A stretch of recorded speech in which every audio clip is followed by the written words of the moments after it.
মানুষের স্বতঃস্ফূর্ত আন্দোলন, মানুষ আজকের বিপদগ্রস্ত, বিচারের উপরে মানুষের ভরসা করতে পারছে না। প্রশাসন মানুষের উপর এত নির্যাতন নিপীড়ন চালাচ্ছে, তাই মানুষ অতিষ্ঠ হয়ে আজকের পথে নামতে বাধ্য হয়েছে। মানুষ বিচারের উপরে, ভারতবর্ষের সংবিধানের উপরে বিশ্বাস রেখে মানুষ একটাই দাবি নিয়ে মাঠে নেমেছে যে আমাদের ন্যায্য বিচার চাই। বিচারের নামে প্রহসন করা যাবে না, অন্যায়কারীদেরকে আড়াল করা যাবে না। সেই বিচারের দাবিতে আজকের মানুষ রাস্তায় নেমেছে।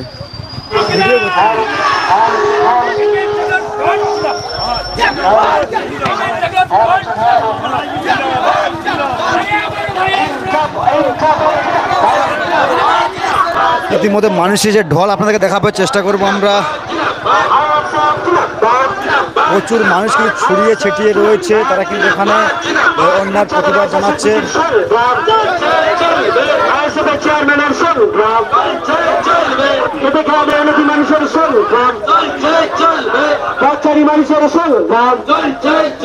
কৃষক শ্রমিকের সংগ্রাম,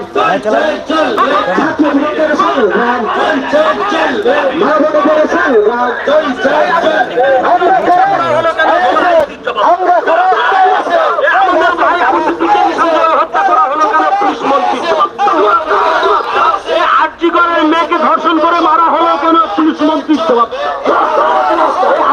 মেয়েকে ধর্ষণ করে মারা হলো কেন পুলিশ মন্ত্রীর জবাব?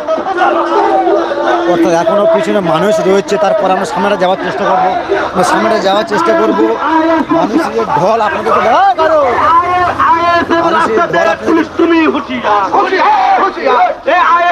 রাজপথের শাসক তুমি হুঁশিয়ার।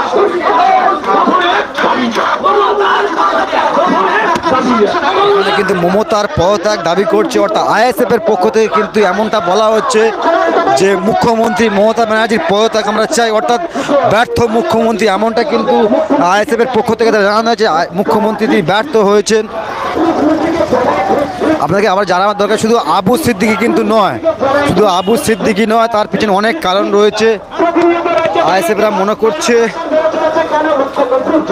হত্যার পিছনে বহু ষড়যন্ত্র রয়েছে, তাই এই হত্যার বিচার রাজ্যের মাননীয় মুখ্যমন্ত্রী করছে না।